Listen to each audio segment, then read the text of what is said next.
Hello বন্ধুরা, আজকে একটা নতুন রেসিপি নিয়ে চলে এসেছি, যা হলো তেলাপিয়া মাছের ঝোল। তার জন্য পেঁয়াজ, টমেটো, রসুন, জিরে গুঁড়ো, হলুদ গুঁড়ো, লঙ্কার গুঁড়ো, ধনে গুঁড়ো, গরম মশলা লাগবে। মাছে নুন হলুদ মাখিয়ে নিতে হবে ভালো করে। তারপর কড়াইতে তেল গরম করে নিতে হবে। কড়াইতে তেল গরম হয়ে গেলে এক একটি করে মাছ ছেড়ে দিতে হবে কড়াইতে। মাছগুলো লাল লাল করে ভাজা ভাজা করতে হবে। লাল লাল ভাজা ভাজা হয়ে আসলে মাছগুলো তুলে নিতে হবে।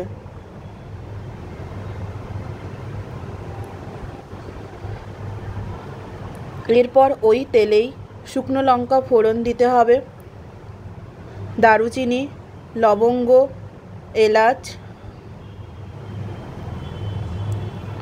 ফোড়ন দেওয়া হয়ে গেলে তারপর পেঁয়াজ কুচি দিতে হবে। পেঁয়াজ কুচিকে লাল লাল করে ভাজা ভাজা করতে হবে। পেঁয়াজ লাল লাল করে ভাজা ভাজা হয়ে আসলে তারপর রসুন কুচি দিলাম। রসুন বাটা আপনারা ব্যবহার করতে পারবেন। তারপর টমেটো দেওয়া হলো। টমেটো দিয়ে ভালো করে নাড়াচাড়া করার পর ধনে গুঁড়ো, জিরের গুঁড়ো,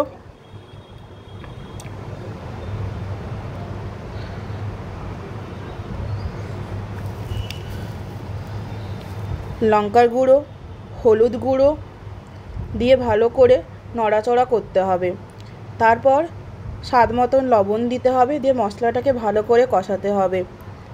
প্রয়োজন মতো সামান্য জল দিতে হবে। জলটা ফুটে আসলে মাছগুলো এক এক করে ছেড়ে দিতে হবে। কিছুক্ষণ মাছগুলো ফোটার পর তারপর ধনেপাতা দিয়ে দিয়ে পরিবেশন করতে হবে। এইভাবেই তৈরি হয়ে যাবে সুস্বাদু মাছের ঝোল। আমার রান্না ভালো লেগে থাকলে লাইক, কমেন্ট, শেয়ার এবং সাবস্ক্রাইব করতে ভুলবেন না।